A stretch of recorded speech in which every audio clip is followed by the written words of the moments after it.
In a small town nestled beneath the shadow of an abandoned mental institution stood an underground morgue that had long been sealed for 30 years. Whenever it was mentioned in hushed tones, a chill blanketed the area. It had become nothing more than a lore, until the night I heard the knock. This isn't merely a tale of fear, it is an account steeped in terror that I now struggle to comprehend. The past collides with the present as I unravel the mysteries lurking behind those heavy locked doors and confront an unsettling reality that leaves me questioning my own sanity. It was a stormy evening when my friends and I decided to venture into the notorious site, the abandoned mental institution known as Braxton Asylum. Having grown up listening to spine-chilling stories about the underground morgue beneath it, curiosity was insatiable. "Do you think anyone has ever died in there?" Mark joked uneasily, scratching the back of his neck. "More like anyone ever been kept alive," replied Sarah, her voice barely above a whisper. With flashlights illuminating our path, we crawled through the old rusted gates into the depths of the building. The silence was punctured only by the distant drops of water echoing down the mold-covered walls. After what felt like hours of wandering, we stumbled upon a heavy steel door with an ominous inscription, "Morgue." Our hearts raced. "What do you think is behind it?" I asked. "Nothing, just a bunch of corpses," scoffed Kevin, though the tremor in his voice contradicted him. "No one has set foot in here for decades," Mark reminded us as he tugged on the handle. Locked tight. Our eyes exchanged a knowing glance, summoning a mix of fear and exhilaration. Haunted by rumors of paranormal activities, the decision to leave slowly crept upon us. Little did we know, the night was only beginning. Hours passed. We were ready to leave when we heard it. A knock, dull yet resonant. We froze. "Did you hear that?" I whispered, heart pounding. "Yeah, it sounded like it came from inside," Sarah stammered. "What if someone is trapped?" Mark blurted, his eyes wide with panic. "Nobody has been in here for years," I replied, though uncertainty clawed at my mind. The realization twisted tightly around us. It felt alarmingly deliberate. As if sensing the tension, the knock came again, more urgent this time. I approached the door, adrenaline coursing through my veins. "Is anyone in there?" My voice echoed, swallowed by the shadows. "Help! Let us out!" The voice rang clear, a faint, desperate plea. A chill washed over us as we stepped backward. "It could be a trick," Kevin suggested, his skepticism hardly masking the rising fear. "Or it could be a dead body trying to escape." Mark laughed nervously, but it fell flat in the eerie silence. We huddled close, debating what to do. Each suggestion grew more far-fetched, ranging from calling the police to leaving the building. But curiosity clawed at us. "We have to find a way in." "Are you crazy?" Sarah protested, shaking her head. But the knock transformed from caution to an insistent plea. It was intoxicating. Our fear morphed into a reckless determination. "I'll get the crowbar from the car," I finally declared, emboldened by impulsivity. I sprinted to retrieve it, my heart drumming a wild cadence. As I returned, my friends waited, faces pale, breathless. "You really believe someone is in there?" Mark whispered incredulously. "We have to know," I replied, pounding determination into my words. With gritted teeth, I wedged the crowbar into the door's lock, steel against steel, a moment suspended in time. A resounding snap shattered the silence, echoing through the corridor. The door creaked open, revealing the darkness within. "Hello? Are you all right?" I called, the pit of my stomach tightening as the air chilled. Suddenly, a figure emerged from the shadows, gaunt and disheveled, clothes tattered. Instinctively, we recoiled. You must help me, the voice pleaded again, rasping like the wind through hollow trees. Who are you? I stammered. My name is Oliver, he rasped. I've been trapped for years. Please get me out. The urgency lit a fire in our hearts, yet the confusion clouded our minds. How could this be? My hands shook, and I glanced at my friends. What does he mean, trapped for years? They left us to rot, Oliver coughed, eyes wild. But how? The door had been locked. No one had entered for decades. Let's get him out, Mark shouted, determination igniting in his gaze. We pulled Oliver from the confines, but his body felt almost spectral as he stumbled into the flickering light. Do you see? He pointed down the corridor behind him, a dark passage. There are more of us. My heart raced, a mix of horror and disbelief. The implications were insurmountable, yet I felt compelled to follow. But then Oliver stopped. They'll come for me. Who? Sarah asked, bewilderment dripping from her voice. The ones who put me here, Oliver screeched, desperation saturating the air as he reverted to the shadows. Panic surged within me as I realized what was about to unfold. The underground morgue was not just a burial ground, but a place of imprisonment. Dark figures emerged from deeper shadows, faces cloaked in malice, whispering in tongues I couldn't comprehend. Run! I shrieked, adrenaline surging one last time, our flight clouded by sheer terror. We bolted, propelled by darkness chasing our heels as Oliver's chilling laughter echoed behind us. We escaped, foreseeing the glimmer of moonlight reflecting in the night's grasp. Breathing heavily, we fled the asylum and didn't stop until we reached the road, hearts pounding. What the hell just happened? Mark gasped between breaths. We thought we were just exploring. But we're not done, I whispered back, horrified clarity dawning upon me. You just let him out, Sarah cried out, incredulous. I turned. I had to know. But deep down, the haunting realization persisted. The underground morgue had not been a forgotten place of the dead. It was a chaos of unfinished lives. Now I ponder incessantly. Who else is in there? Are they still waiting for someone to knock?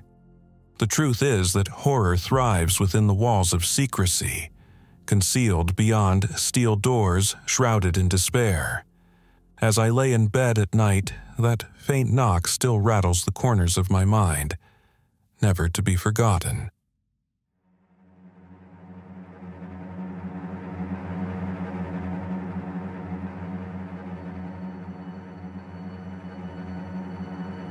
In the dim corridors of Wakefield General Hospital, an unsettling legend whispers among the staff. The elevator to Oncology Ward 4 supposedly does not exist. Yet for those who dare to summon it at the witching hour, the elevator appears, drawing them into the very heart of fear and despair. I, a freshly interned medical assistant, learned this horrifying truth during a night shift. Alone and terrified, I confronted the myths surrounding the elevator's mysterious appearances. What I discovered went beyond mere folklore. It was a descent into darkness where the echoes of the past and the cries of the present intertwined, revealing the haunting consequences of what lies beyond existence. Every night as the clock struck 3, the hospital breathed differently. The walls whispered secrets, and the machinery hummed with an eerie rhythm. My name is Sarah. I had recently begun my internship at Wakefield General, a facility reputed for its advanced treatments but shrouded in chilling tales. Familiar with the legends shared among night shifts, I dismissed them as mere distractions. However, there was one infamous story that stood out. The elevator to Oncology Ward 4, a place said to be non-existent yet inexplicably accessible at 3 a.m. "Hey Sarah, you better watch out for the elevator," laughed Mark, a seasoned nurse as he fetched a cup of coffee. "Its doors might open for you one of these nights. Just make sure not to go in." I chuckled nervously, brushing off his warning under the pretense of bravado. Little did I know that curiosity would soon compel me to seek out the elevator myself. As the hour approached, I found myself feeling an unholy mixture of dread and intrigue. "What if it really appears?" I joked to Mark, hiding my anxiety with a forced laugh. "It's really nothing to joke about," he replied, his expression momentarily solemn. "Some say it's a transport for souls, or maybe just a way for the suffering to find peace." Intrigued, yet apprehensive, I prepared myself for my shift. As I paced through the dimly lit floor, a chill shot through me as I glanced at the elevator nearby. With a heart that raced like a wild stallion, I couldn't shake the feeling that the notorious elevator might just defy reality that night.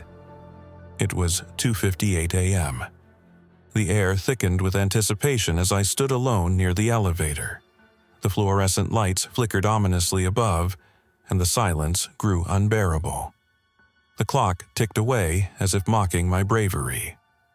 At precisely 3 a.m., the silence shattered as the elevator's metal doors opened with a shriek. "No way!" I gasped, disbelief flooding my senses. I stepped closer, heart pounding against my ribcage. "Is this real?" "Sarah, don't!" A voice broke through the silence, and I turned to see Mark rushing toward me. "You should not go in. It's not what you think." "Why not?" I challenged him, shoving the panic aside. "What could possibly happen? It's not safe. It's not a real elevator, it's a trap." Then the elevator chimed again, a hollow echo beckoning me inside. A gust of wind swept through the corridor, sending shivers down my spine. Confusion and fear twisted within me. I glanced back at Mark.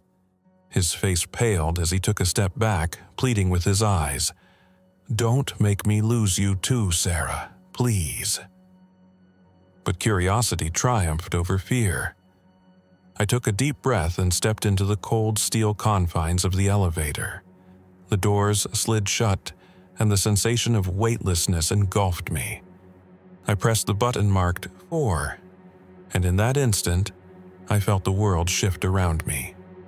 The lights flickered, and the elevator lurched violently, descending far beyond its intended destination. As the elevator descended into darkness, inescapable dread washed over me. The lights flickered back on to reveal a dimly lit hallway, entirely unfamiliar and twisted. The air felt thick with despair. The walls were damp and marked with streaks of something that glistened yet felt wrong. I stood there frozen, trying to comprehend the reality I had affirmed. "Hello?" I called into the void, my voice shaking. The silence responded with a ghastly echo.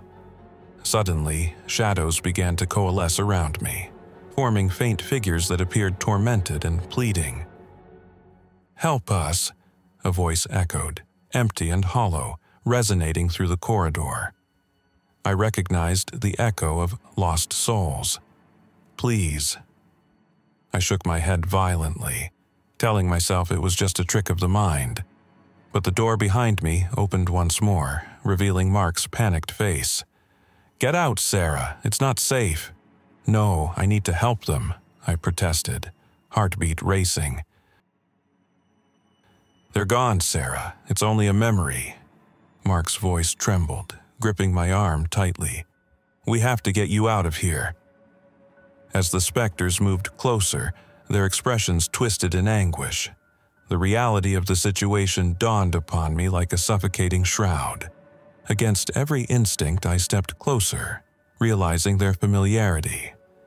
Faces of past patients with whom I'd shared shards of despair and hope revealed the true cost of this harrowing vision. "We are endless," they whispered. "Remember us." In that moment, I felt the weight of guilt crush me. These were lives cut short, voices muted far too soon. I turned towards Mark, my heart heavy with revelation. "We need to help them, Mark." Mark looked at me, his eyes pools of fear and uncertainty, yet I saw determination ignited within him. "I can help you. Let's find a way to free them. Together," I stated resolutely, "we won't abandon them." With newfound purpose, we joined our courage and returned to the gathering shadows. Mark guided me as I reached for the spectral forms, grasping their ashen hands. Suddenly, the air vibrated with an energy I had never felt before. "Let them go," Mark urged, and in that moment, the weight of grief shifted.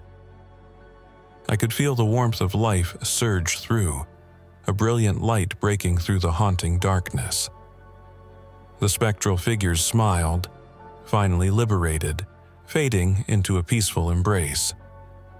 I turned to the elevator, the cold steel backdrop shifting. The doors opened once more, leading us back to the hospital. Awakening on the clinic floor, I gasped, drenched in sweat, heart racing. My watch proclaimed 3:05 a.m., tainted by the echoes of despair we had just faced. Mark, alongside me, looked equally bewildered. "Did we?" he stammered, still grasping the reality of what unfolded. "Did it really happen?" I whispered, my mind racing. "Does it matter?" he countered, "they're at peace." As dawn kissed the skies, the haunting shadows lingered in my mind, but were tempered by the understanding that sometimes, in the darkest hours, you can find the light to guide you. The elevator had answered our call, and the unspoken truths surfaced, forever connecting us to those who remembered.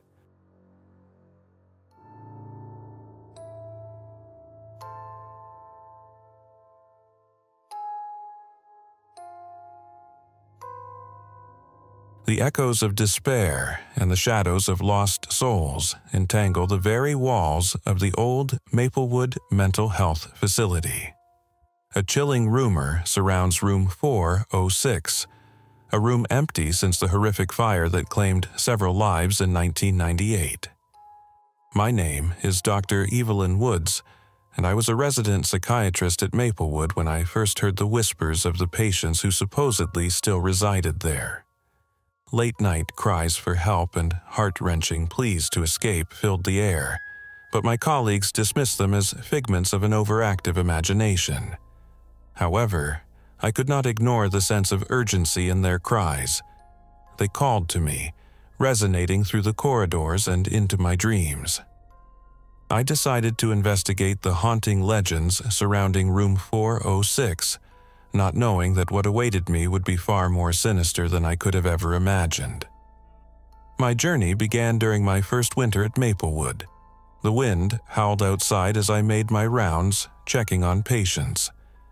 It was during these nightly inspections when I first noticed peculiar sounds emanating from the abandoned room 406. "Did you hear that?" I asked my fellow nurse Sophia while we stood outside the door. Her face paled, and she shushed me, casting a worried glance down the ominous hallway. "It's just the wind, Doctor. Woods. No one has been in there for years," Sophia replied, her voice trembling. Yet something within me felt compelled to investigate, to uncover the truth behind those mournful wails. As days turned into weeks, the cries became more pronounced. "Please, let us go home." For weeks, I listened, grappling with the urge to pry open the door and face whatever lay beyond. It haunted my thoughts during the day, and my dreams at night were filled with shadows begging for release. "Just be cautious, Evelyn," murmured James, my mentor, one evening as we prepared to leave. "Legend says the souls that were lost in that fire never truly left. You could be walking into their grief." His words lingered with me, clouding my thoughts with dread. But the cries grew bolder, echoing through my mind until they became an obsession, compelling me to confront the malevolent energy that had gripped room 406. It was a rainy Friday night when I finally summoned the courage to approach room 406, armed with nothing but a flashlight and determination. I hesitated outside the door, my heart pounding like a war drum. "It's just a room," I whispered to myself, trying to quell my fear. As I pushed the door open, a chilling gust of air swept past me, accompanied by the unmistakable sound of muffled sobs. "Help us." The voice was soft, yet unmistakably desperate. I shone my flashlight within, illuminating the room's charred remnants, a bed, a chair, and remnants of belongings reduced to ash. Yet, in the far corner, I saw shadows flicker. "Who's there?" I called out, my voice barely above a whisper. "Help us! We want to go home!" The disembodied voice cried again, more urgent this time. The sensation of dread wrapped around me like a suffocating blanket, yet I couldn't tear my gaze from the darkness. I could see shapes emerge, ghastly figures whose faces were twisted in pain and sorrow. They reached out toward me, their eyes hollow and filled with longing. I stumbled backward, colliding against the door as I gasped for air. "Evelyn!" A voice broke through the chaos. It was James, breathless, eyes wide with fear. "Get out! It's not safe!" But it was too late. The shadows surged forward, and I felt icy fingers grip my arms, pulling me into their sorrowful abyss. "Please don't leave us," they cried in unison, a cacophony of anguish that filled my very soul. In that moment, I realized I had opened a door to humanity's darkest fears: death, longing, and despair. Days passed before I could return to Maplewood. I found myself haunted, replaying that night incessantly in my mind. The torment I witnessed in room 406 haunted my waking moments and plagued my sleep. I confided in Sophia, her eyes wide with concern as I recounted the disturbing event. "They need help, Evelyn. You have to do something," she urged, her voice trembling. Yet the weight of their suffering felt far more than I could handle alone. "It's impossible, Sophia. They're dead. How can I help the lost?" I replied, tears welling in my eyes, desperation clawing at my heart. But a part of me understood that I could not turn away.